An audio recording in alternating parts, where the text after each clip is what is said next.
Now, Korea's main opposition party says it is ending its more than 1 week-long filibuster aimed at blocking the passage of a controversial counterterrorism bill, but then delayed its announcement on the subject this morning. And that has raised questions about whether the filibuster, which has delayed voting on both the counterterrorism bill and a new electoral map, will actually end. For more, we connect live with our Shin Se on the line from the National Assembly. Se-min, what's the latest?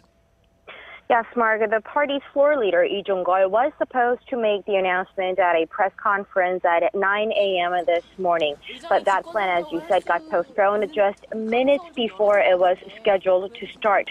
In a text message to reporters, Lee said the party was going to hold an emergency general meeting of its lawmakers, and the press conference would start after that.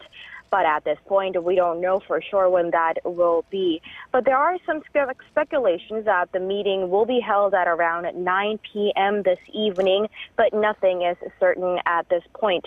Now, ruling party floor leader Won Chol was scheduled to give a briefing at around 9:30 a.m. after the opposition party press conference, but that's been canceled due to the postponed conference.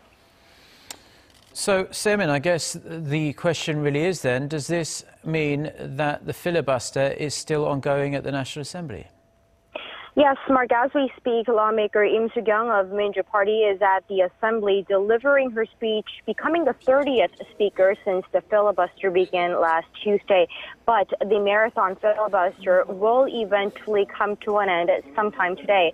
The ruling Trinity Party wants to package the vote on the counterterrorism bill and the new electoral map by holding plenary session as early as this afternoon or on Wednesday. However, the Minju Party is opposed to the idea, saying that they would rather hold a session on Wednesday. But such remarks came even before the opposition party postponed its press conference this morning, so that will probably change as the day goes on. Now, as you remember, the opposition is filibustering the counterterrorism bill because it believes it will grant greater power to the nation's spy agency to track potential terror suspects. And the electoral map issue is also becoming more urgent by the day, as Koreans will be headed to the polls in mid-April for a general election. Well, that's all I have for now. This is Shin Se reporting from the National Assembly.